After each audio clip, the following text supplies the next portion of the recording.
Good morning class. Welcome to Right Smart Academy. আশা করি তোমরা সকলে খুব ভালো রয়েছো। আমি রয়েছি তোমাদের সাথে জিওগ্রাফির সুমন স্যার। স্টুডেন্ট, গত কয়েকটা ক্লাস ধরে আমরা কিন্তু তোমাদের বইতে যে দ্বিতীয় অধ্যায় রয়েছে বায়ুমণ্ডল, সেখান থেকে কিন্তু পড়াশোনা শুরু করেছিলাম, তাই তো?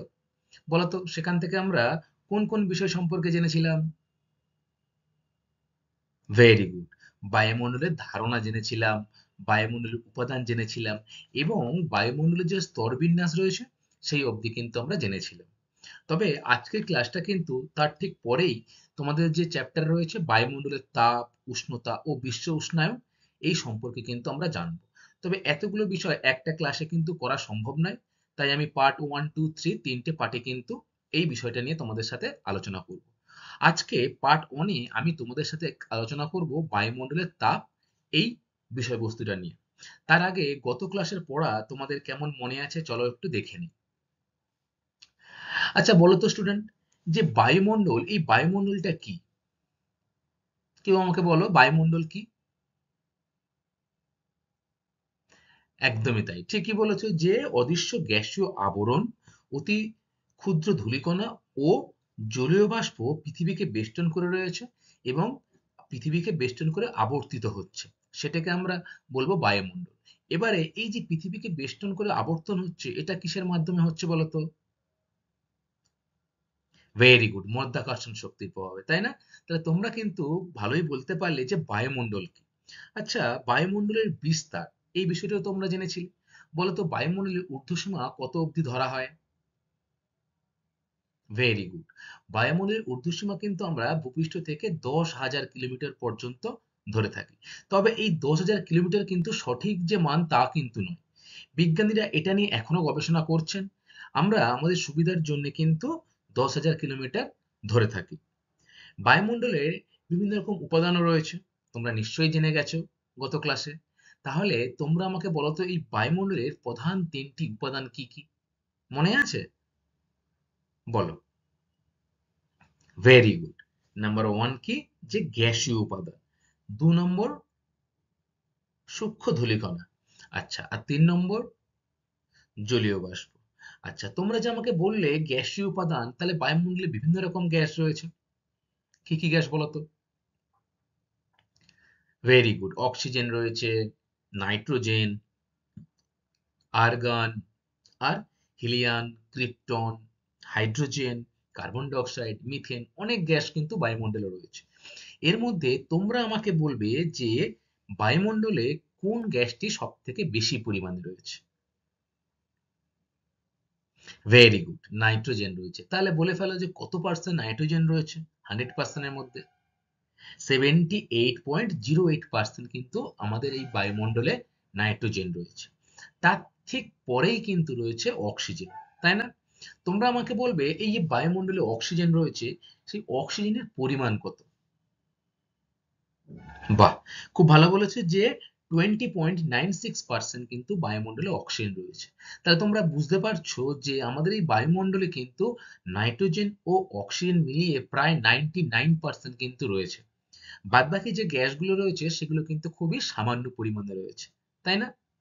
আচ্ছা, এই সামান্য পরিমাণ বলতে মনে পড়লো, কয়েকটি কিন্তু নিষ্ক্রিয় গ্যাস আছে, অর্থাৎ এর কিন্তু বায়ুমণ্ডলে তেমন কাজ নেই এবং খুবই কম রয়েছে।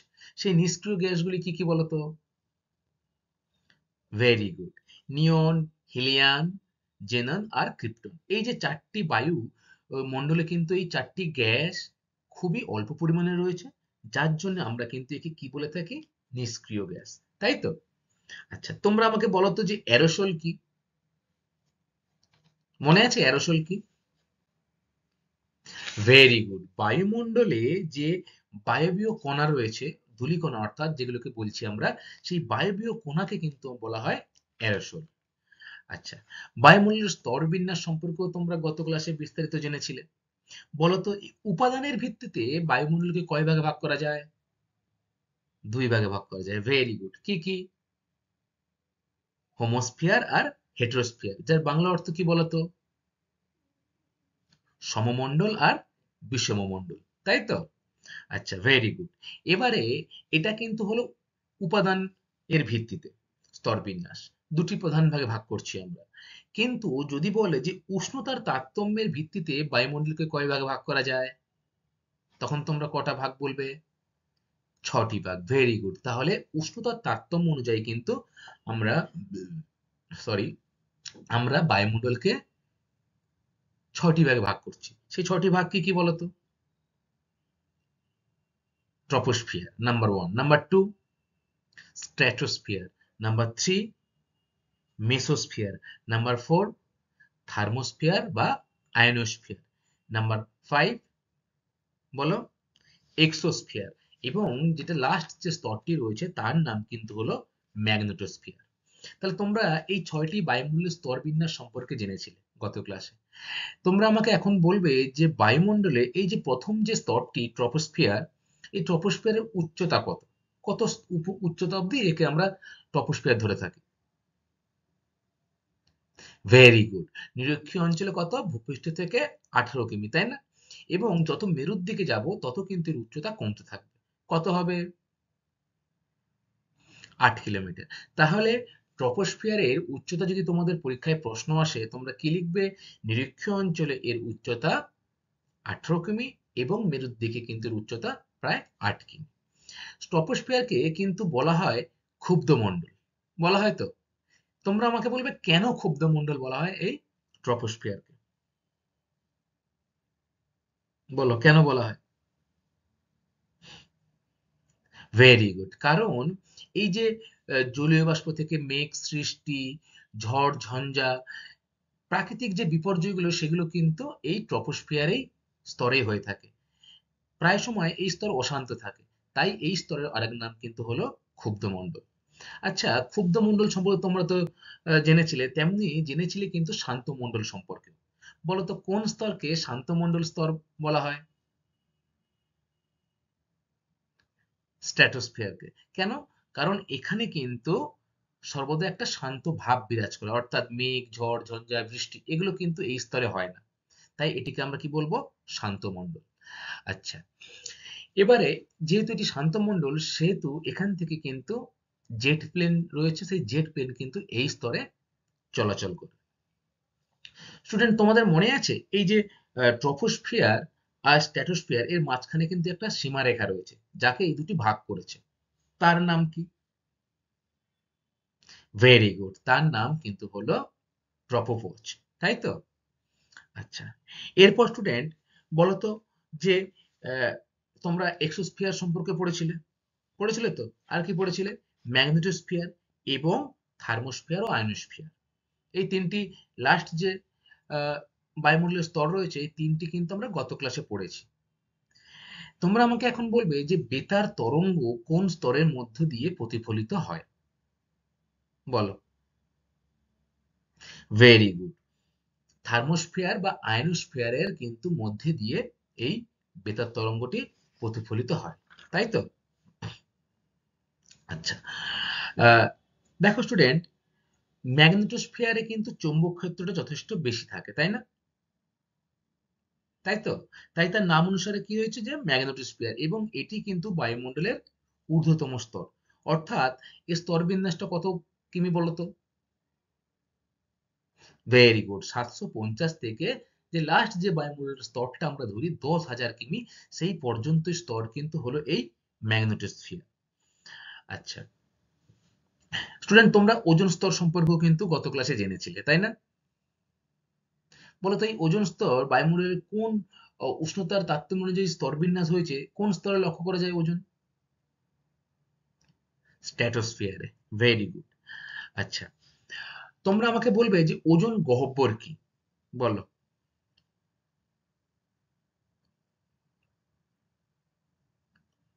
Very good. কি বললে? যে যেখানে ট্রপোস্ফিয়ারের ওজনের ঘনত্ব 200 ডপসন ইউনিটেরও কম, সেখানে কিন্তু অনেক রকম গর্ত বা অতিবেগুনি রশ্মি কিন্তু পৃথিবীতে সরাসরি এসে পড়ছে।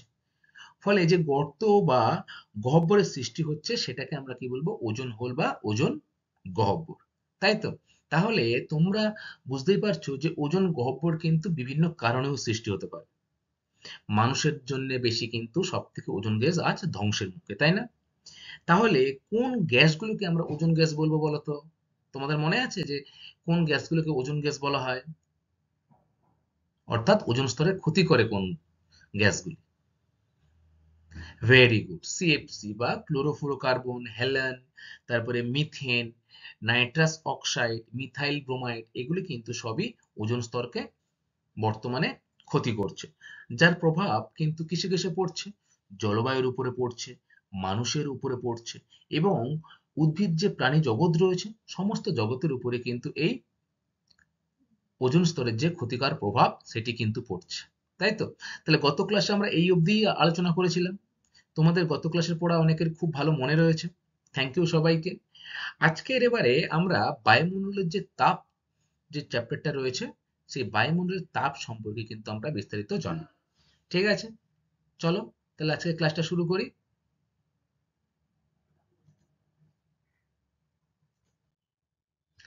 বায়ুমণ্ডলের তাপ, উষ্ণতা ও বিশ্ব উষ্ণতা। দেখো, সূর্য থেকে পৃথিবীর প্রায় সকল শক্তির কিন্তু উৎস। 99.97% কিন্তু যে শক্তি রয়েছে সেটি কিন্তু সবই আমরা কোত্থেকে পাই? সূর্য থেকে পাই। তাহলে তোমরা বুঝতেই পারছো যে পৃথিবীর যে বিভিন্ন রকম শক্তি রয়েছে, সেই শক্তির জন্যে সব থেকে বেশি কি সূর্যই কিন্তু কাজ করছে। বাকি যে 0.03% রয়েছে সেটা পৃথিবীর অভ্যন্তর থেকে আসে। সেই তাপটা বা শক্তিটা কিন্তু পৃথিবীর অভ্যন্তর থেকে আসে। আর 99.97% সূর্য থেকেই আমরা সেই শক্তিটা পাই। সূর্য থেকে নির্গত তাপের অতি সামান্য অংশ, তোমরা খুব ভালো করে মনে রাখবে এটা, যে সূর্য থেকে কিন্তু 200 কোটি ভাগের মাত্র 1 ভাগ কিন্তু আমাদের এই পৃথিবীতে এসে পৌঁছায়। তাহলে কি, সূর্য থেকে 200 কোটি ভাগের মাত্র 1 ভাগ কিন্তু আমাদের এই পৃথিবীতে এসে পৌঁছায়। এই যে আগত সৌরশক্তি বায়ুমণ্ডলকে উত্তপ্ত করছে এবং জীবমণ্ডলের যাবতীয় যে শক্তি রয়েছে তার যোগান দিচ্ছে কে? না, এই সূর্য। তাহলে তোমরা বলো যে 200 কোটি ভাগের কত ভাগ মাত্র আমাদের এই পৃথিবীতে আসে? ভেরি গুড, 200 কোটি ভাগের 1 ভাগ কিন্তু পৃথিবীতে আসে। আর যে পৃথিবীতে যে এই সৌরশক্তিটা আসছে সেটিই কিন্তু বায়ুমণ্ডলকে উত্তপ্ত করছে এবং আমাদের সমস্ত যে জীবজগৎ, প্রাণী, তাদের যে যাবতীয় শক্তি, তার মূল উৎস কিন্তু এই সূর্য।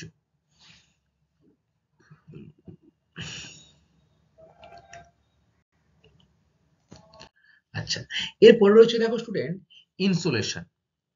ইনসুলেশন কাকে বলে সেটা কিন্তু আমাদের জানতে হবে। দেখো, ইনসুলেশনের যে ইংলিশ অর্থ সেটি হলো কিন্তু ইনকামিং সোলার রেডিয়েশন, অর্থাৎ সূর্য থেকে যে সৌরশক্তি আগত, সেই আগত যে শক্তিটাকে সেটাই কি আমরা সংক্ষেপে কি বলছি? যে ইনসুলেশন। পৃথিবীতে আগত সৌরশক্তি বা ইনকামিং সোলার রেডিয়েশনকেই ইনসুলেশন বলা হয়। সূর্যের বহিঃপৃষ্ঠের তাপমাত্রা থাকে কিন্তু প্রায় 6000 ডিগ্রি সেলসিয়াস, অর্থাৎ সূর্যের যে বাইরের দিকের অংশ, সেই বাইরের দিকের অংশতে কত তাপমাত্রা থাকে? 6000 ডিগ্রি সেলসিয়াস। সূর্যের দেহ থেকে নির্গত শক্তি ক্ষুদ্র তড়িৎ চৌম্বক তরঙ্গরূপে বা আলোক তরঙ্গরূপে কিন্তু পৃথিবীতে এসে পৌঁছায়। তাহলে এই যে সূর্যের বাইরের শক্তিগুলি, সেগুলি কিন্তু নির্গত হয়ে ক্ষুদ্র তড়িৎ চৌম্বকীয় তরঙ্গরূপে বা আলোক তরঙ্গরূপে কিন্তু আমাদের এই পৃথিবীতে এসে পৌঁছায়, যাকে কিন্তু আমরা এক কথায় কি বলি? ইনসুলেশন। তাহলে তোমরা যদি পরীক্ষায় আসে যে ইনকামিং সোলার রেডিয়েশন বা ইনসুলেশন কাকে বলে, তাহলে তোমরা আশা করি বলতে পারবে। আচ্ছা, থ্যাংক ইউ। এরপরে দেখো রয়েছে নিট বিকিরণ। নিট বিকিরণ কি? সূর্য থেকে আগত সকল তরঙ্গদৈর্ঘ্যের বিকিরণ এবং পৃথিবী ও বায়ুমণ্ডল থেকে বহির্গামী সকল তরঙ্গের বিকিরণের যে পার্থক্য, তা হলো কিন্তু নিট বিকিরণ। তাহলে কি বললো? একটা সূর্য থেকে আসছে যে তরঙ্গদৈর্ঘ্যের বিকিরণ, এবং আরো একটি পৃথিবী ও বায়ুমণ্ডল থেকে বহির্গামী, অর্থাৎ যেটা বাইরের দিকে যাচ্ছে, সেই সকল তরঙ্গের যে পার্থক্য, অর্থাৎ একটা ভিতর দিকে আসছে সূর্য থেকে আগত আসছে আমাদের পৃথিবীর দিকে, আর একটা পৃথিবী থেকে বায়ুমণ্ডল হয়ে কিন্তু বাইরের দিকে যাচ্ছে। এই যে দুটি তরঙ্গের বিকিরণের যে পার্থক্য লক্ষ্য করা যায়, তাকে আমরা কি বলবো? নিট বিকিরণ। দিনের বেলা নিট বিকিরণ ও উষ্ণতা বলে গরম বেশি, এবং রাত্রে নিট বিকিরণে ঘাটতি দেখা দেয় বলেই কিন্তু রাত্রে বেলা তাপমাত্রা অনেকটাই কম হয়। আর তোমরা সকলেই জানো যে দিনের বেলা সূর্য যে তাপটা সেটা কিন্তু সরাসরি আমাদের পৃথিবীতে আসে, আসে তো। তাহলে এই তাপের ফলে কিন্তু কি হয়? যে যেটা নেট বিকিরণ সেটি কিন্তু বেশি থাকে, অর্থাৎ গরম বেশি লাগে। এবং রাত্রে এই যে তাপমাত্রাটা সেটি কিন্তু ভূপৃষ্ঠ থেকে ধীরে ধীরে কি হয়, বায়ুমণ্ডলের দিকে ঊর্ধ্বগামী হয়। ফলে রাত্রে কিন্তু আমাদের তাপমাত্রাটা অনেক কম লাগে, তাই তো? আচ্ছা, এই যে তাপমাত্রার বাইরে যাওয়া এবং ভিতরে আসা, এই দুটির যে পার্থক্য তাকেই আমরা কি বলবো, নেট বিকিরণ। আশা করি তোমরা বুঝতে পেরেছো। আচ্ছা, এরপরে দেখো রয়েছে স্টুডেন্ট, পৃথিবীর উত্তাপের সমতা ও তাপ বাজেট। খুব গুরুত্বপূর্ণ বিষয়, মনোযোগ দিয়ে তোমরা শুনবে। পৃথিবীর উত্তাপের সমতা বা তাপ বাজেট কাকে বলে এটা কিন্তু আমাদের খুব ভালোভাবে জানতে হবে। অর্থাৎ সমতা মানে কি, ভারসাম্য, তাই না? সৌরশক্তি পৃথিবীতে ক্রমাগত হারে এসেই যাচ্ছে, সৌরশক্তি পৃথিবীতে কিন্তু ক্রমাগতভাবে আসছে, তাই তো? এতে ক্রমযৌগিক হারে পৃথিবীর উষ্ণতা বাড়ার কথা। বাস্তবে পৃথিবীর গড় উষ্ণতা কিন্তু সামগ্রিকভাবে বাড়ছে বা কমছে না, একই আছে। আমরা দেখব যে সূর্য কিন্তু প্রতিদিনই উঠছে এবং তার তাপটা আমাদের পৃথিবীতে দিচ্ছে। তাহলে তাপমাত্রা দিনের পর দিন বাড়া স্বাভাবিক, কিন্তু না, বাস্তবে কিন্তু পৃথিবীর যে গড় উষ্ণতা সামগ্রিকভাবে বাড়ছেও না, কমছেও না, এটি কি থাকে, একই থাকে। আসলে যে পরিমাণ আগত সৌর বিকিরণ ক্ষুদ্র তরঙ্গরূপে পৃথিবীপৃষ্ঠ ও বায়ুমণ্ডলে পৌঁছায়, তা দীর্ঘ তরঙ্গরূপে পুনঃবিকিরিত হয়ে আবার মহাশূন্যে ফিরে যায়। তাহলে দেখো তোমরা ছবিতে, যে তাপমাত্রাটি আমাদের এই ভূপৃষ্ঠে এসে পৌঁছাচ্ছে, সেই তাপমাত্রা দেখো আবার কিন্তু উপর দিকে উঠে যাচ্ছে বা বেরিয়ে যাচ্ছে, মহাশূন্যে কিন্তু ফিরে যাচ্ছে। এর ফলে পৃথিবীতে উষ্ণতার ভারসাম্য দেখা যায়। তাহলে তোমরা কি বলবে, যে যদি বলে পৃথিবীর উত্তাপের সমতা কাকে বলে বা তাপ বাজেট কাকে বলে, তোমাদের উত্তর হবে যে পৃথিবীতে যে পরিমাণ সৌর বিকিরণ ক্ষুদ্র তরঙ্গরূপে আসে পৃথিবী পৃষ্ঠে ও বায়ুমণ্ডলে পৌঁছায়, তা কিন্তু দীর্ঘ তরঙ্গরূপে পুনঃবিকিরিত হয়ে বা পুনরায় কিন্তু মহাশূন্যে ফিরে যায়। এর ফলে এই পৃথিবীতে দেখবে উষ্ণতার ভারসাম্য লক্ষ্য করা যায়। একেই কিন্তু আমরা কি বলবো, উত্তাপের সমতা বা তাপ বাজেট। দেখো এই যে উত্তাপের সঞ্চালন হচ্ছে, উত্তাপ এখান থেকে আসছে আবার কিন্তু পুনরায় সেটা ফিরেও যাচ্ছে, এইভাবে কিন্তু ভারসাম্যটা, পৃথিবীর যে উষ্ণতার ভারসাম্য সেটি কিন্তু বজায় থাকছে। আর এটাকেই আমরা এক কথায় কি বলবো, যে পৃথিবীর উত্তাপের সমতা, ভেরি গুড, বা তাপ বাজেট। আচ্ছা, এরপরে রয়েছে দেখো তাপ বাজেটের হিসাব নিকেশ। এবারে এই যে তাপ যে তোমরা দেখলে পৃথিবীতে আসছে আবার কিছুটা অংশ পুনঃবিকিরিত হয়ে পুনরায় মহাশূন্যে ফিরে যাচ্ছে, কতটা পার্সেন্ট তাপ আমাদের এখানে আসছে বা কতটা ফিরে যাচ্ছে, ঠিক আছে, সেই সম্পর্কে কিন্তু আমরা যে বিষয়টা নিয়ে জানবো সেটাকেই বলা হচ্ছে কিন্তু তাপ বাজেটের হিসাব নিকেশ। দেখো, সূর্য থেকে আগত মোট শক্তির আমরা আগেই জেনেছি যে সৌরশক্তির 200 কোটি ভাগের কত ভাগ পৃথিবীতে আসে, ভেরি গুড, 200 কোটি ভাগের মাত্র 1 ভাগ কিন্তু আমাদের এই পৃথিবীতে আসছে। আর এই মোট শক্তি যদি আমরা 100% ধরি তাহলে দেখা যায় যে 66%, কত না 66% কিন্তু বিভিন্ন পদ্ধতিতে বায়ুমণ্ডলকে উত্তপ্ত করে। তাহলে সৌরশক্তি থেকে আগত যে তাপ শক্তি তাকে যদি আমরা 100% ধরি, তার 66% কিন্তু বিভিন্ন পদ্ধতি থেকে বায়ুমণ্ডলকে উত্তপ্ত করছে। আর এটিকেই কিন্তু বলা হয় কার্যকারী সৌর বিকিরণ। ভেরি ইম্পর্টেন্ট, কার্যকরী সৌর বিকিরণ কাকে বলে?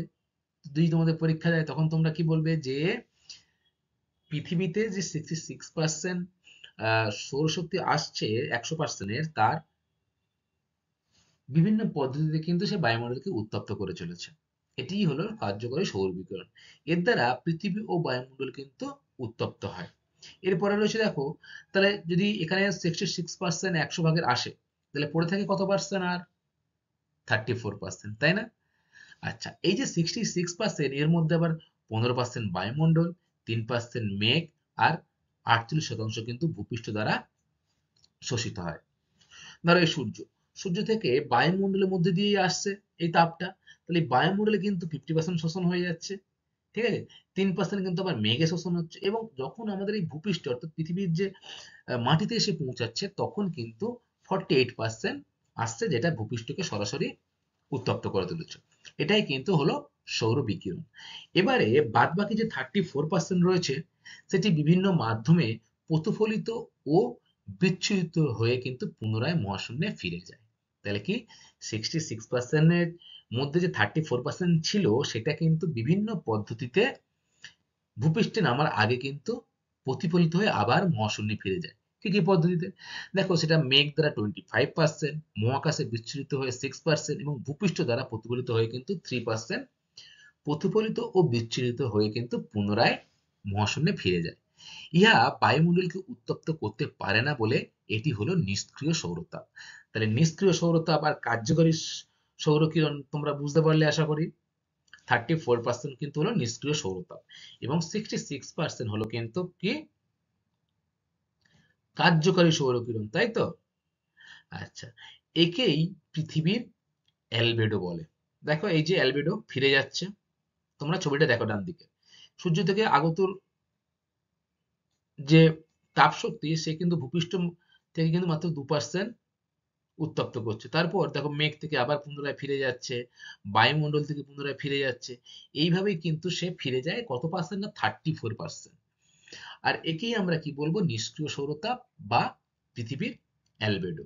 তাহলে পরীক্ষায় কিন্তু আসবে যে পৃথিবীর অ্যালবেডো কাকে বলা হয়, মনে থাকবে আশা করি। ঠিক আছে। আচ্ছা, এরপরে আমরা দেখব যে পার্থিব বিকিরণ কি, টেরেস্ট্রিয়াল রেডিয়েশন। দেখো, এই যে টেরেস্ট্রিয়াল রেডিয়েশন পুনঃবিকিরিত শক্তি যা দীর্ঘতর তরঙ্গরূপে ভূপৃষ্ঠ থেকে রাত্রে ফিরে যায় তাকে কিন্তু পার্থিব বিকিরণ বলে। অর্থাৎ সারাদিন সৌরশক্তি যে ভূপৃষ্ঠকে উত্তপ করলো সেটি কিন্তু রাতের বেলা কিন্তু তরঙ্গরূপে ভূপৃষ্ঠ থেকে কিন্তু আবার মহাশূন্যে ফিরে যাচ্ছে। একেই আমরা কি বলবো পার্থিব বিকিরণ। কত পার্সেন্ট? 48%। পার্থিব বিকিরণের 48% এর মধ্যে 6% যায় সরাসরি মহাশূন্যে এবং 42% যায় কোথায়? বায়ুমণ্ডলে। তাহলে রাত্রেবেলা যখন পুনঃবিকিরিত হয়ে এই তাপ শক্তিটি মহাশূন্যে ফিরে যাচ্ছে, ফিরে যাওয়ার সময় 6% সরাসরি মহাশূন্যে থেকে যাচ্ছে এবং 42% বাদ বাকি 42% রয়েছে সেটি কিন্তু বায়ুমণ্ডলে থাকছে। দেখো, এই যে 48% এর মধ্যে 6% কোথায়?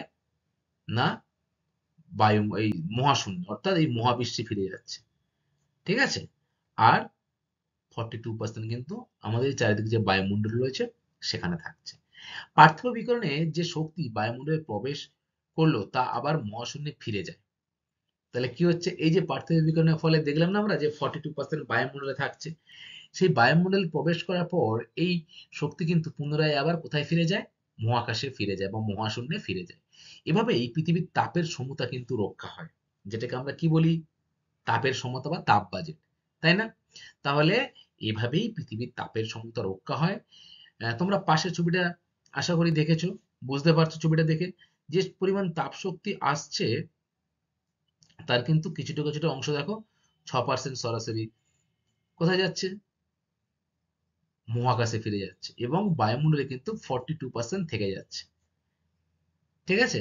এবং এই যে 42% থেকে যাচ্ছে এর মধ্যেও এ কিন্তু রাত্রে আবার সেটি কি করছে? যে মহাশূন্যে পাঠিয়ে দিচ্ছে। এইভাবে কিন্তু তাপের সমতা বজায় থাকছে। একে আমরা কি বলবো? পার্থিব বিকিরণ। আচ্ছা, এরপরে স্টুডেন্ট আমরা জানবো যে বায়ুমণ্ডল কিভাবে উত্তপ্ত হয়। এই যে বায়ুমণ্ডল রয়েছে আমাদের চারপাশে, এই বায়ুমণ্ডল কিন্তু নির্দিষ্ট কয়েকটি পদ্ধতি দ্বারা উত্তপ্ত হয়। সেই পদ্ধতিগুলো কি কি? দেখো, তোমাদের বইতে কিন্তু অনেকগুলো পদ্ধতি রয়েছে, তাই তো? তার মধ্যে প্রধান যে তিনটি পদ্ধতি রয়েছে সেটি কি কি? প্রথম হলো বিকিরণ পদ্ধতি, আর কি ছিল? যে পরিবহন পদ্ধতি এবং পরিচলন পদ্ধতি। এই তিনটি কিন্তু প্রধান যে পদ্ধতি সেগুলোর মধ্যে পড়ছে। তাহলে কি কি পদ্ধতি? বিকিরণ পদ্ধতি, পরিবহন পদ্ধতি এবং পরিচলন পদ্ধতি। এছাড়া অ্যাডভোকেশনাল, এছাড়া তোমার সৌরতাপ শোষণ, প্রত্যক্ষ সৌরতাপ শোষণ, এছাড়া আর কিন্তু রয়েছে কি নীল তাপ। এইভাবে কিন্তু বায়ুমণ্ডল উত্তপ্ত হতে পারে। তাহলে আমরা এই 6টা বিষয় নিয়েই আলোচনা করব। প্রথমে দেখো রয়েছে বায়ুমণ্ডল উত্তপ্ত হওয়ার ক্ষেত্রে প্রত্যক্ষ অপেক্ষা পরোক্ষ প্রভাবের কিন্তু গুরুত্ব বেশি। তাহলে বায়ুমণ্ডল যে উত্তপ্ত হয় তা কিন্তু প্রত্যক্ষ থেকে পরোক্ষ যে প্রভাবগুলো রয়েছে তার কিন্তু গুরুত্ব বেশি। দেখো প্রথমে যে আমরা প্রভাবটা পড়বো সেটি বা পদ্ধতি পড়বো সেটি হলো কিন্তু বিকিরণ পদ্ধতি। এই বিকিরণ পদ্ধতি কাকে বলে? সূর্যশক্তি ক্ষুদ্র তড়িৎ চুম্বক তরঙ্গরূপে কিন্তু বায়ুস্তর ভেদ করে পৃথিবীতে এসে পৌঁছায়। তাই এই যে সকালবেলা সূর্য উঠলো, সূর্যের আলো আমরা পৃথিবীতে দেখতে পাচ্ছি, সেটি কিন্তু কিভাবে আসছে? যে বায়ুমণ্ডলকে ভেদ করে কিন্তু এই সৌরশক্তি পৃথিবীতে এসে পৌঁছাচ্ছে এবং পৃথিবীপৃষ্ঠ তাপ শোষণ করে উত্তপ্ত হয়। দেখবে যত দিন শুরু থেকে দিন বাড়বে, সকাল থেকে দুপুর হবে, তত দেখবে সূর্যের যে তাপমাত্রা সেটি কিন্তু বাড়ে, তাই না? তাহলে পৃথিবী কিন্তু সেই তাপটা সূর্যের শোষণ করছে। হুম উত্তপ্ত ভূপৃষ্ঠ বৃহৎ তরঙ্গরূপে তাপ বিকিরণ করে এবং তাপকে শোষণ করে বায়ুমণ্ডলকে উত্তপ্ত করে দেয়। এটি হলো কিন্তু বিকিরণ পদ্ধতি। তাহলে কি দাঁড়ালো বিকিরণ পদ্ধতি? সৌরশক্তি থেকে আগত যে সৌরশক্তি থেকে আগত যে রশ্মি রয়েছে সেটা কিন্তু বায়ু ভেদ করে পৃথিবীতে এসে পৌঁছায়। এবারে পৃথিবী পৃষ্ঠে ভূতাপ রয়েছে, এই ভূপৃষ্ঠ রয়েছে, সেই ভূপৃষ্ঠ কিন্তু এই উত্তাপটা শোষণ করে নিয়ে তাপমাত্রাটাকে বাড়াতে সাহায্য করে। এরপর বায়ুমণ্ডলে যে ধূলিকণা রয়েছে, গ্যাস রয়েছে, সেই তাপকে শোষণ করে বায়ুমণ্ডল কিন্তু আরো উত্তপ্ত হচ্ছে। এটাকে কি বলা হচ্ছে? বিকিরণ পদ্ধতি। এই পদ্ধতিতে বায়ুমণ্ডল সর্বাধিক উত্তপ্ত হয়। তাহলে যদি তোমাদের পরীক্ষায় আসে বায়ুমণ্ডলের কোন পদ্ধতিতে সব থেকে বেশি পরিমাণে বায়ুমণ্ডল উত্তপ্ত হয়, তখন তোমরা কি বলবে? যে বিকিরণ পদ্ধতিতে কিন্তু বায়ুমণ্ডল সব থেকে বেশি উত্তপ্ত হয়। বিকিরণের কারণেই আগত সৌরকিরণ দুপুর 12টা সবচেয়ে বেশি হলেও বায়ুমণ্ডল সর্বাধিক উত্তপ্ত হয় কিন্তু দুপুর 2টোর সময়। তাহলে বিকিরণ পদ্ধতির সময় আমরা দেখলাম যে সূর্য একদম আমাদের মাথার উপর থাকে কখন? 12টায়। কিন্তু 12টায় যা গরম লাগে তার থেকে কিন্তু দুপুর 2টোর সময় আরো বেশি গরম লাগে, তাই না? তাহলে এটিই কিন্তু হলো বিকিরণ পদ্ধতি। দেখো ডান দিকে ছবি রয়েছে বিকিরণ পদ্ধতি। সূর্যরশ্মি বা উত্তপ্ত ভূপৃষ্ঠ থেকে তাপ সোজা উপরের দিকে দীর্ঘ তরঙ্গরূপে কিন্তু বিকিরিত হচ্ছে, যে সৌরশক্তিটা প্রথমে আমাদের ভূপৃষ্ঠকে উত্তপ্ত করে এবং বায়ুমণ্ডলে কিন্তু ছড়িয়ে পড়ছে। এটাকেই আমরা কি বলছি? বিকিরণ পদ্ধতি। আচ্ছা, এরপরে আমরা বিকিরণের বৈশিষ্ট্য সম্পর্কে দেখব। বিকিরণ পদ্ধতির বৈশিষ্ট্য কি? দেখো নাম্বার ওয়ান, বিকিরণ তাপ বৃহৎ তরঙ্গ হওয়ায় ধূলিকণা তা শোষণ করতে পারে। নাম্বার দুই, জলভাগের বিকিরণের হার কম, স্থলভাগে বেশি, অর্থাৎ জলভাগের তুলনায় কিন্তু স্থলভাগ বেশি উত্তপ্ত হয়। নাম্বার তিন, ভূমি ও মৃত্তিকায় প্রকৃতি বিকিরণের হারের হেরফের ঘটায়। অর্থাৎ ভূমি ও মৃত্তিকার প্রকৃতি, অর্থাৎ কোনো অঞ্চলে দেখবে সূর্যতাপ একই, সৌরশক্তি একই, কিন্তু কোনো অঞ্চলে খুব তাড়াতাড়ি গরম হচ্ছে, আবার কোনো অঞ্চলে কিন্তু খুব তাড়াতাড়ি গরম হচ্ছে না। যেমন মরুভূমি অঞ্চলে ভূমির প্রকৃতি অন্যরকম, সেখানে বালির ভাগ বেশি, ফলে সেখানে কিন্তু এই বিকিরণ পদ্ধতি খুব তাড়াতাড়ি কাজ করে, ফলে বায়ুমণ্ডল কিন্তু খুব তাড়াতাড়ি উত্তপ্ত হয়ে যায়। অপরদিকে যেখানে বালিকণা নেই সেখানে কিন্তু তুলনামূলকভাবে অনেক ধীরে এই উত্তপ্তটা ছড়ায়। নাম্বার চার, এই পদ্ধতিতে বায়ুমণ্ডল সর্বাধিক উত্তপ্ত হয়। ভেরি ইম্পর্টেন্ট, তোমাদের কিন্তু পরীক্ষায় আসতে পারে যে কোন পদ্ধতিতে বায়ুমণ্ডল সব থেকে বেশি উত্তপ্ত হয়। তোমাদের উত্তর কি হবে? যে বিকিরণ পদ্ধতিতে কিন্তু বায়ুমণ্ডল সব থেকে বেশি উত্তপ্ত হয়, তাই তো? আচ্ছা, ভেরি গুড। এবারে আমরা দেখব পরিবহন পদ্ধতি। কি পদ্ধতি? দ্বিতীয় যে পদ্ধতি যেটা বায়ুমণ্ডলকে উত্তপ্ত করে চলেছে বা উত্তপ্ত হচ্ছে যার দ্বারা বায়ুমণ্ডল, সেটি কিন্তু হলো পরিবহন পদ্ধতি। এই পরিবহন পদ্ধতি কি? পাশাপাশি অণুর সংস্পর্শের মাধ্যমে উষ্ণতার অপসারণ প্রক্রিয়াকে পরিবহন প্রক্রিয়া বলে। কি? ভালো করে মনে রাখবে যে পাশাপাশি যে অণুগুলো রয়েছে বায়ুমণ্ডলে সেই অণুগুলির সংস্পর্শের মাধ্যমে উষ্ণতার যে অপসারণ হয়, সেই অপসারণ প্রক্রিয়াকে কিন্তু বলা হয় পরিবহন। ঠিক আছে? এই পদ্ধতিতে বায়বীয় কণার মাধ্যমে বেশি উত্তপ্ত পদার্থ থেকে কম উত্তপ্ত পদার্থের দিকে তাপের সঞ্চারণ হয়। তাহলে এর মাধ্যমে কি হয়? যে বেশি উত্তপ্ত পদার্থ রয়েছে তার থেকে কিন্তু কম উত্তপ্ত যে পদার্থ তার দিয়ে কিন্তু তাপটা বেশি সঞ্চারিত হয়। দেখো এই যে পরিবহন পদ্ধতি, উষ্ণ বায়ু পার্শ্ববর্তী দিকে যাচ্ছে, দেখো যেদিকে বায়ুর তুলনামূলক উষ্ণতা কম সেই দিকে কিন্তু এটি যায়। এছাড়া কি বলছে? বায়ুকে উত্তপ্ত করছে পাশে গিয়ে। তাপ ভূপৃষ্ঠ সংলগ্ন উত্তপ্ত বায়ু থেকে অপেক্ষাকৃত শীতল বায়ুতে সঞ্চারিত হয়। তাহলে যেখানে উষ্ণতা বেশি সেখান থেকে কিন্তু যেখানে উষ্ণতা কম সেই দিকে কিন্তু সঞ্চারিত হয় এই পরিবহন পদ্ধতির মাধ্যমে। এবং ৩ নম্বর বা দেখো যে পদ্ধতিটা রয়েছে যেটা বায়ুমণ্ডলকে উত্তপ্ত করে তার নাম কিন্তু হলো পরিচলন পদ্ধতি। এই পরিচলন পদ্ধতি কি? উষ্ণতার প্রভাবে ভূপৃষ্ঠ সংলগ্ন বায়ুর অণুগুলি উত্তপ্ত হয়ে প্রসারিত ও হালকা হয়। তাহলে কি বলছে যে উষ্ণতার প্রভাবে ভূপৃষ্ঠ সংলগ্ন যে বায়ু অর্থাৎ ভূপৃষ্ঠের কাছাকাছি যে বায়ু সেগুলো কিন্তু অণুগুলি উত্তপ্ত হয় এবং প্রসারিত হতে শুরু করে এবং হালকা হয়। ফলে যদি হালকা হয় বায়ু তাহলে কি হবে? ক্রমশ ঊর্ধ্বমুখী হতে হবে, তাই না? তাহলে ক্রমশ ঊর্ধ্বমুখী হতে থাকে এই বায়ু এবং ঊর্ধ্বাকাশে অপেক্ষাকৃত শীতল ও ভারী বায়ু নিচের দিকে নামতে থাকে। পরবর্তীকালে তা উত্তপ্ত হয়ে উপরে উঠতে থাকে। এইভাবে বায়ুর উল্লম্ব সঞ্চালন এবং তার প্রভাবে বায়ু উত্তপ্ত হওয়ার পদ্ধতিকে বলা হয় পরিচলন পদ্ধতি। তাহলে কি দাঁড়ালো? দেখো, নিচের দিকে বায়ু কিন্তু হালকা হচ্ছে এবং উত্তপ্ত কম হচ্ছে। ফলে এই বায়ু কিন্তু হালকা হওয়ার জন্য উপরে উঠে যাচ্ছে। দেখো, উপরে উঠছে তো। আবার উপরে যে ভারী বায়ু রয়েছে সেই ভারী বায়ু কিন্তু নিচের দিকে যে ফাঁকা জায়গা সেখানে প্রবেশ করার জন্য নিচের দিকে নেমে আসছে। এইভাবে শীতল ও ভারী বায়ু নিচের দিকে নামতে থাকে। পরবর্তীকালে কিন্তু তা আবার উত্তপ্ত হয়। উত্তপ্ত হয়ে কিন্তু হালকা হয়ে আবার উপরে ওঠে। এইভাবে যে পদ্ধতিটা চলে তাকে আমরা কি বলবো? পরিচলন পদ্ধতি। ঠিক আছে? আশা করি তোমরা বুঝতে পেরেছো পরিচলন পদ্ধতি সম্পর্কে। তাহলে এই যে ৩ টি পদ্ধতি তোমাদের সাথে আলোচনা করলাম এর মধ্যে কিন্তু বিকিরণ পদ্ধতি এই পদ্ধতিটা কিন্তু সবথেকে বেশি ভূপৃষ্ঠকে উত্তপ্ত করে। এছাড়া পরিবহন ও পরিচালন পদ্ধতি এই ৩টি কিন্তু প্রধান পদ্ধতি। এছাড়া আরো ৩টি পদ্ধতি রয়েছে সেগুলো সম্পর্কেও আমরা জানবো। তবে তোমরা কিন্তু এই ৩টি পদ্ধতির কথা অবশ্যই মনে রাখবে। দেখো, এরপরে রয়েছে দেখো অ্যাডভেকেশন। কি এই জিনিসটা? দেখো, ভূপৃষ্ঠের সমান্তরালে আনুভূমিকভাবে অর্থাৎ এরকম ভাবে দেখো এই সারফেসে আনুভূমিকভাবে বায়ু প্রবাহের মাধ্যমে তাপের সঞ্চালন হলো কিন্তু অ্যাডভেকশন। তাহলে কি? বায়ুমণ্ডলের যে ভূপৃষ্ঠে যে আনুভূমিকভাবে বায়ু চলাচল হয় বা বায়ু তাপের সঞ্চালন হয় তাকে আমরা কি বলবো? অ্যাডভেকেশনাল। এই পদ্ধতিতে নিম্ন অক্ষাংশ থেকে উচ্চ অক্ষাংশে তাপের সঞ্চালন ঘটে। তাহলে কি অক্ষাংশ রয়েছে আমাদের, তাই না? উত্তর অক্ষাংশ দক্ষিণ অক্ষাংশ, তাই তো?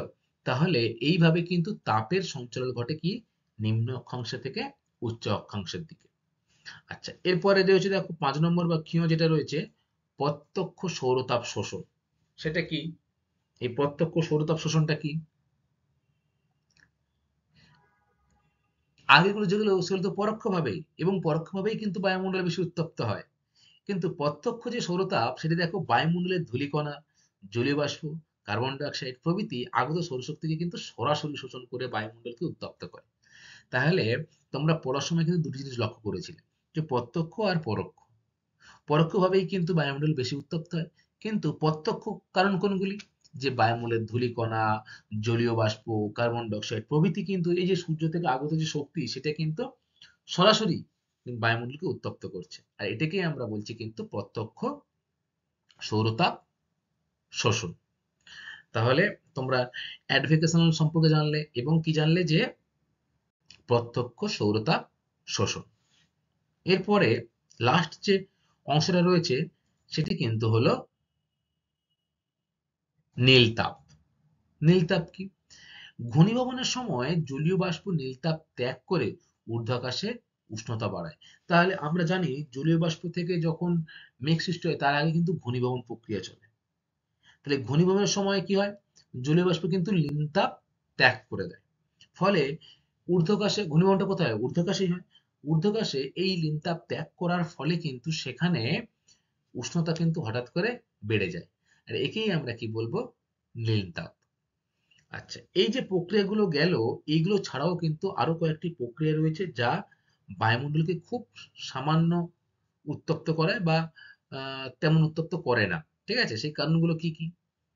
দেখো, রয়েছে ভূপৃষ্ঠের অভ্যন্তরে তেজস্ক্রিয় পদার্থ, তেজস্ক্রিয়তার সৃষ্টি তাপ, আগ্নেয়গিরি ও প্রস্রবণ দিয়ে নির্গত যে তাপ অতি সামান্য হারে স্থানীয়ভাবে বায়ুমণ্ডলে উষ্ণতার হেরফের ঘটায়। তাহলে কি কি বিষয়? বিষয়টি হচ্ছে ভূপৃষ্ঠ ও ভূ অভ্যন্তরে তেজস্ক্রিয় পদার্থে তেজস্ক্রিয়তার সৃষ্টি, তাপ যে, তারপরে আগ্নেয়গিরি ও প্রস্রবণ প্রক্রিয়ার দ্বারা, অর্থাৎ ভূ অভ্যন্তরে যে প্রক্রিয়া রয়েছে সেই প্রক্রিয়ার দ্বারা কিন্তু অতি সামান্য হারে কিন্তু স্থানীয়ভাবে, মানে সব জায়গায় কিন্তু নয়, কিছু কিছু স্থানে যেখানে অগ্নুৎপাত হলো সেই সমস্ত স্থানে, ঠিক আছে, বা তেজস্ক্রিয় বিস্ফোরণ হলো সেই সমস্ত স্থানে কিন্তু বায়ুমণ্ডলের উষ্ণতার হেরফের ঘটায়। তাহলে আমরা কিন্তু এই আলোচনার মাধ্যমে বায়ুমণ্ডলের যে উষ্ণতা রয়েছে সেই উষ্ণতার বা উষ্ণ হওয়ার যে পদ্ধতিগুলো রয়েছে সেগুলো সম্পর্কে জানলাম, তাই তো? আচ্ছা, এরপরে আমরা দেখব উষ্ণতার পরিমাপ। এই যে বায়ুমণ্ডলের উষ্ণতা রয়েছে, এই উষ্ণতা আমরা কিভাবে পরিমাপ করব? দেখো, উষ্ণতার পরিমাপ কিন্তু দুটি ভাগে ভাগ করছি এখানে আমরা। কি কি? সাধারণ থার্মোমিটার আর 6 এর গরিষ্ঠ ও লঘিষ্ঠ থার্মোমিটারের মাধ্যমে। কিভাবে পরিমাপ করা হয়? দেখো, এর সাহায্যে প্রথমে আমরা সাধারণ থার্মোমিটার পড়ব।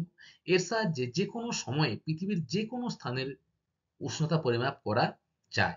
তাহলে কি, এই সাধারণ থার্মোমিটারের মাধ্যমে কিন্তু পৃথিবীর যে কোনো জায়গায় যে কোনো স্থানে যে কোনো সময়ে উষ্ণতার পরিমাপ কিন্তু করা যায়। এখন ডিজিটাল থার্মোমিটারও ব্যবহার করা হচ্ছে।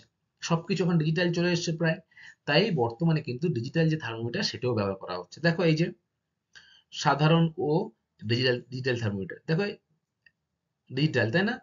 মোবাইল স্ক্রিন যেরকম হয় সেরকম ডিজিটাল থার্মোমিটার। আর এটাকে কি বলবো আমরা? সাধারণ থার্মোমিটার। আচ্ছা, উষ্ণতার আমরা কিন্তু পরিমাপ করছি। এবারে নাম্বার খ বা ২ নম্বর যেটা, 6 এর গরিষ্ঠ ও লঘিষ্ঠ থার্মোমিটার। এটা কি জিনিস? এই থার্মোমিটারের সাহায্যে দিনের সর্বোচ্চ ও সর্বনিম্ন তাপমাত্রা কিন্তু অতি সহজেই নথিভুক্ত করা যায়। তাহলে দিনের বেলা কোন এক সময় তাপমাত্রা সবথেকে বেশি থাকে, আবার কম থাকে কিন্তু। তাহলে দিনের বেলা তাপমাত্রা খুব সর্বোচ্চ এবং সর্বনিম্ন মাপা যায় কোন স্কেলের মাধ্যমে? যে এই 6 এর গরিষ্ঠ ও লঘিষ্ঠ থার্মোমিটারের মাধ্যমে। ১৭৮২ সালে এই উষ্ণতা মাপক যন্ত্রের উদ্ভাবন ঘটান কিন্তু জেমস সিক্স। তাহলে কি হয় নাম? জেমস সিক্স কিন্তু এই 6 এর গরিষ্ঠ ও লঘিষ্ঠ থার্মোমিটার আবিষ্কার করেন ১৭৮২ খ্রিস্টাব্দে, এবং তার নাম অনুসারেই কিন্তু রাখা হয় 6 এর থার্মোমিটার বা 6 এর গরিষ্ঠ। ঠিক আছে? আচ্ছা, এরপরে আমরা দেখব যে এই যে উষ্ণতা পরিমাপের একক, সেই এককগুলি কি কি? Very important. উষ্ণতা পরিমাপের একক। দেখো স্টুডেন্ট, বায়ুর উষ্ণতা পরিমাপ একক যে রয়েছে তিনটি কিন্তু প্রধানভাবে আমরা পরিমাপ করতে পারি। কি কি ভাবে? দেখো, নাম্বার ১ কি রয়েছে? Celsius scale. আমরা বলি না যে বায়ুর আজ উষ্ণতা এত degree Celsius, ১০ degree Celsius, ১২ degree Celsius, তাহলে বায়ুর উষ্ণতা কিন্তু আমরা সেলসিয়াস স্কেলে পরিমাপ করি। এছাড়া ফারেনহাইট স্কেলেও কিন্তু বায়ুর উষ্ণতা পরিমাপ করা হয়। আর কোথায় মাপা হয়? যে রোমান স্কেলেও কিন্তু পরিমাপ করা হয়। তবে পৃথিবী জুড়ে প্রথম যে দুটি স্কেল রয়েছে, সেলসিয়াস স্কেল এবং ফারেনহাইট স্কেল, এই দুটিরই কিন্তু ব্যবহার সব থেকে বেশি। দেখো, এই যে ছবিটা তোমরা দেখতে পাচ্ছ, এটি কিন্তু হলো সেলসিয়াস স্কেল। আচ্ছা, সেলসিয়াস স্কেলের হিমাঙ্ক কত? 0 ডিগ্রি। এবং স্ফুটনাঙ্ক কত? ১০০ ডিগ্রি সেলসিয়াস। আবার ফারেনহাইট যে স্কেল রয়েছে তার নিম্নাঙ্ক কিন্তু হলো ৩২ ডিগ্রি ফারেনহাইট, যেটা কিন্তু সেলসিয়াস স্কেলে কত ডিগ্রি? 0 ডিগ্রি। তাহলে যেটি সেলসিয়াস স্কেলে 0 ডিগ্রি, সেটিই কিন্তু ফারেনহাইট স্কেলে কত? ৩২ ডিগ্রি ফারেনহাইট। এবং ফারেনহাইট স্কেলের ঊর্ধ্বাঙ্ক ২১২ ডিগ্রি ফারেনহাইট। এই দুটি কিন্তু তোমরা খুব ভালো করে মনে রাখবে। এই যে ফারেনহাইট স্কেল এবং সেলসিয়াস স্কেলের সম্পর্ক কি বা সূত্রটা কি? C/F = F-32/9। এইভাবে কিন্তু আমরা কোনো স্থানের যে বায়ুর উষ্ণতা সেটা কিন্তু আমরা পরিমাপ করতে পারবো। ঠিক আছে? আচ্ছা, তাহলে স্টুডেন্ট, এই ক্লাসটা আজকের এই পর্যন্তই। আশা করি তোমরা বিষয় সম্পর্কে বুঝতে পেরেছো, এবং আজকের যে বিষয়গুলো নিয়ে আমরা আলোচনা করলাম সেখান থেকে পরীক্ষায় কেমন প্রশ্ন আসে সেটা কিন্তু আমরা একটু দেখে নেব। কয়েকটি গুরুত্বপূর্ণ প্রশ্ন।